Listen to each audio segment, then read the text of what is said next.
Shirt वरून ताठरलेला स्पष्ट दिसत होता. त्याचा शमन चांगलंच मोठं दिसत होतं. तुषार माझी गल्ली माझ्या झांपरामधून पाहत होता. अचानक तुषारची बॅटरी मार्ग आणि आमचा तुषार माझ्यावर चिटकला आणि आमचा मार्ग मोकळा झाला. मग हळूहळू आम्ही दोघेही गरम व्हायला लागलो आणि त्या गरमागरमीमध्ये तुषारनं मला ओढलं आणि माझे कपडे काढून माझ्यासोबत नको ते करायला लागला. मला एकदम त्याने तृप्त करून टाकलं तो आणि आमचा कार्यक्रम एकदाचा झाला. काही वेळापर्यंत. मित्रांनो, ही होती माझी कथा की मैत्रिणीच्या माझ्या नवऱ्याला मैत्रिणीने जाळ्यात ओढले आणि मी तिच्या पोराला जाळ्यात ओढून मस्त माझी शेकून घेतली. कशी वाटली तुम्हाला ही कथा? तुम्हाला जर अशाच मादक मनोरंजक कथा ऐकायच्या असतील तर आपल्या चॅनलला नक्की सबस्क्राईब करा. होता मला माणसासाठी उचकवत होता. मी खूप विचार करू लागले. त्याबद्दल मला काही कळेना. खरे सांगू तर ज्यावेळी माझी परिस्थिती वेगळी होती मी सुद्धा उतावळी झाली होती. माझ्या बुद्धीत खालून पाणी सुटत होतं. असं वाटत होतं कुणीतरी जवळ यावं आणि मग तुषारबद्दल विचार आला. पण नंतर भीती सुद्धा वाटू लागली. तुषारच्या आईला कळले तर काय होईल आणि माझ्या नवऱ्याला कळले तर मोठा वादच होईल. तुषार माझ्या मुलासारखा होता पण तो खूप मोठा होता. आता तो जवानीत आलेला होता. म्हणून मी तो विचार त्यावेळी सोडला आणि आपले काम करायला लागले. तुषार आपल्या पत्नीने पूर्ण प्रयत्न करत होता. तसेच विचारात काही दिवस उलटले. काही एके दिवशी मला नवऱ्याचा मोबाईल आला. त्यावर माझ्या मैत्रिणीचा फोन होता. मला नवऱ्यावर शक येऊ लागला. मला पासवर्ड माहीत नव्हता म्हणून मी पासवर्ड दिवसभर विचार करून शोधला. मी संध्याकाळची वाट पाहिली. संध्याकाळी नवरा घरी 8:30 वाजता आला. त्याने मोबाईल खोलीत ठेवला होता. त्यावेळी मी लगेच खोलीत गेली. साफसफाई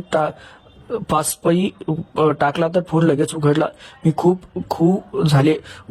उघडून शोधू लागले की नक्की नवरा कोणती गोष्ट माझ्यापासून लपवतोय.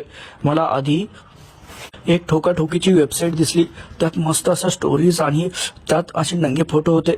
त्यात सर्व फोटो मला पाहिले आणि मला खाली वेगळेच फोटो दिसू लागले. मी सुरुवातीला दुर्लक्ष केले कारण माणसाला सवय असते असे फोटो पाहायची. मग व्हिडिओमध्ये जाऊन मी पाहिलं ते साधेच व्हिडिओ होते पण काही वेगवेगळे व्हिडिओ सुद्धा होते. ते व्हिडिओ पाहून मी बंदच केला. व्हॉट्सअप पाहू लागले तर सुरुवातीला तर काही मिळाले नाही. पण खाली जात असताना माझ्या मैत्रिणीचे फोटो दिसला. जे मला समोर दिसले ते पाहून माझा होशच उडाले. जो नवऱ्याने माझ्या मैत्रिणीला पाठवला होता, तू घेणार का एवढा मोठा माझा, हा मेसेज सुद्धा टाकला होता. मग मैत्रिणीने हसून त्यावर रिप्लाय सुद्धा दिला होता आणि तिने स्वतःचे काही पूर्ण उघडे फोटो त्याला पाठवले होते.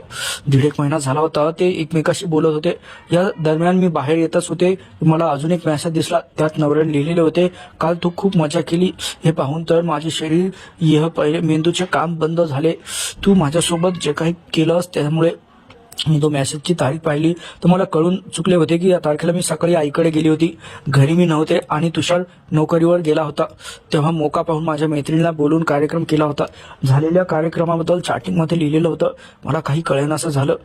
तेव्हा मला बाथरूमचा दरवाजा उघडताना आवाज देखील येत होता. मी लगेच मोबाईल बंद केला आणि तिथे ठेवला. स्वयंपाकघरात काम करायला गेले. मी नवऱ्याला याबद्दल काहीच विचारले नाही. त्या रात्री मी विचार करत होते की काय केले पाहिजे. तेव्हा मला नावाने मैत्रिणीचा मुलगा पण माझ्या हातात पाठी लागलेला होता. मैत्रिणीने माझ्या नवऱ्याचा फायदा घेतला तसं मी तिच्याकडून बदला घेण्यासाठी मी आता तिच्या मुलाकडून त्याचा वापर करून घेणार होते. आता नातं काही बदलता येणार नाही माझा पक्का विचार होता. असा विचार करून मी झोपी गेले. दुसऱ्या दिवशी नेहमीप्रमाणे मैत्रीण व तिचा नवरा दोघेही कामाला निघून गेले. मी घरी एकटीच होते. 12 वाजता मैत्रिणीचा मुलगा तुषार येतो. नेहमीप्रमाणे माझ्या भोवती तो फिरत असतो. मी नारंगी रंगाची अंगाला घट्ट अशी साडी नेसली होती.